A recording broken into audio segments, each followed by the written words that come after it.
Ini alasan kenapa pulang kampung selalu bikin terharu. Bukan karena perjalanannya, tapi karena setiap pulang, orang tua selalu nyiapin bekal sayuran segambreng buat dibawa pulang. Masya Allah, ini bentuk cinta dan kasih sayang dari orang tua ya. Pokoknya setiap pulang gak pernah deh pulang dengan tangan kosong. Dibekalin sayur banyak banget sama orang tua, ada pete Cina, sayur kebun, semuanya hasil tanam sendiri. Dan justru itu yang paling berharga. Sesampainya di rumah, sayuran langsung memenuhi dapur. Capek iya, tapi rasanya penuh. Ini bukan sekedar sayur, tapi bentuk perhatian. Bunda-bunda pasti paham rasanya pulang kampung bawa bahan makanan sebanyak ini. Terus sayuran dari orang tuaku ini aku bersihin satu-satu, aku pilih, terus aku masak pelan-pelan. Pokoknya nggak ada yang boleh kebuang, semuanya dimanfaatkan.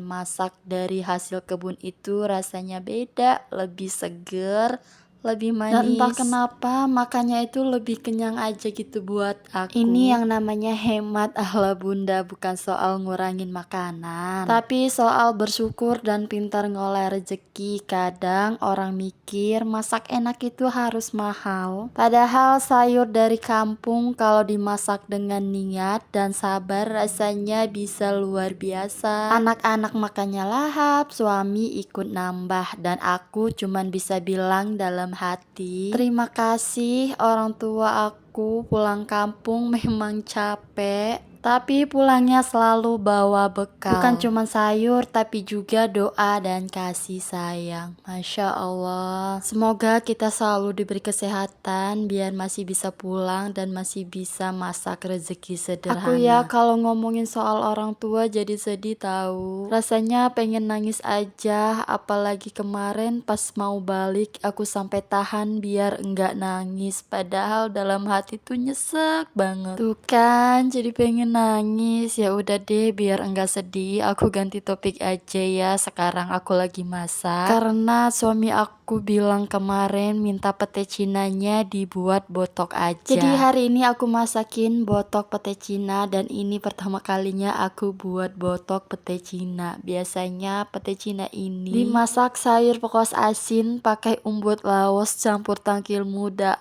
Enak banget tahu. Kalau kalian gak percaya cobain deh. Jadi ini semua bahannya udah aku siapin, sampai bumbunya juga sudah aku buat. Buatnya ternyata simple banget, cuman dicampur-campur aja, terus dibungkus daun pisang, jadi aromanya tuh jadi tambah enak. Ternyata pas dikukus jadinya banyak juga ya. Ini sih nanti bisa dibagi ke mbak sama ibu. Dikukus sampai mateng, dan ini udah mateng botoknya. Pas aku buka aku nggak sabar pengen cobain botok ini. Jujur ya, aku juga bisa dibilang pertama kalinya juga nih aku cobain makan botok ini. Ternyata rasanya enak, sampai pak suami itu bilangnya mantap.